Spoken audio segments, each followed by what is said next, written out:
celebrate the feast day of St. Ignatius, Mukumu Boys High School. St. Ignatius of Loyola was a founder of the Jesuits.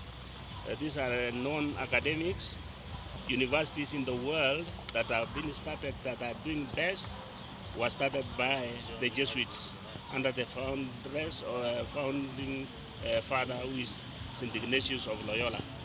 This is one saint who left luxury life to go and serve God by serving people, and especially the young people, in matters of education.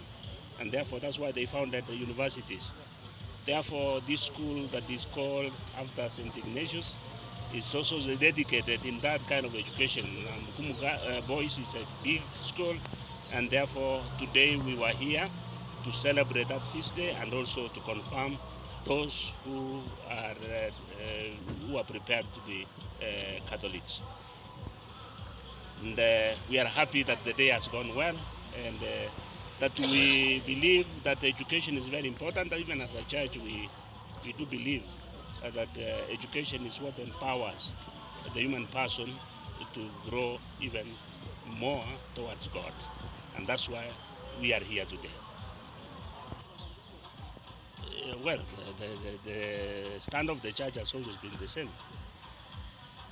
Actually, there was no other way, and there will be no other way.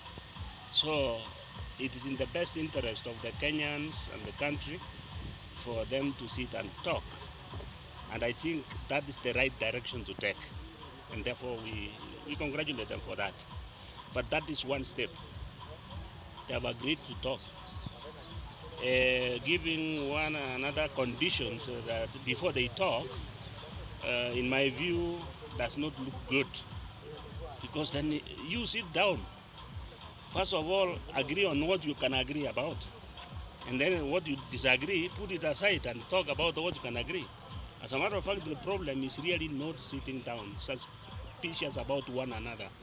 I think the government has to let go, the opposition has to let go, let them sit down in an open heart and discuss the issues that they can bring on board, and what they can agree, let them bring them out.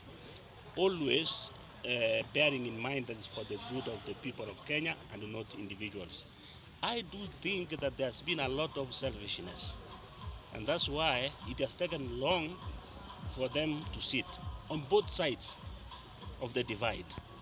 And I do believe also that the president, if he agreed that he's sitting down to talk with the Right Honorable, the leader of opposition, then they should not have also people tagging themselves along, who again start derailing the process.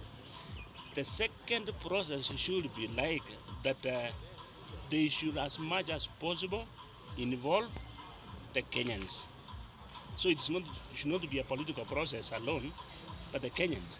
Yeah, that's why, as the church was saying, we need a national conference, dialogue, where all sectors are involved. So we believe that after talking, they can now bring all Kenyans on board.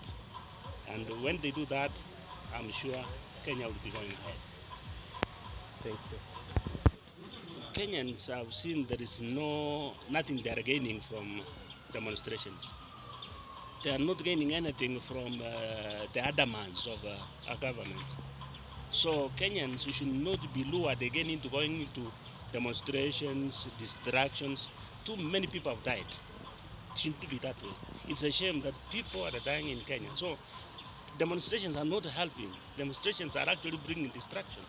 And even the opposition should actually accept the fact that demonstrations, as much as they are aimed at the government, to wake up a government, too many people have died who are innocent. And therefore, let them abandon that path. The government comes up with all the powers that it has, and we can see the force of the police, how it is destructive. So it's also not solving.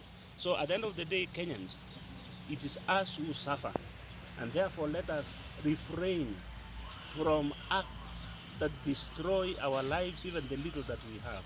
And that's what I would call my call to the Kenyans, that let us also give room and time to the government and the opposition to really sort out those issues that they are supposed to do, and let us go about our businesses, hoping that the things will be better, economy will improve, and prices of things, even though they are going up, that they will be sorted out. Thank you.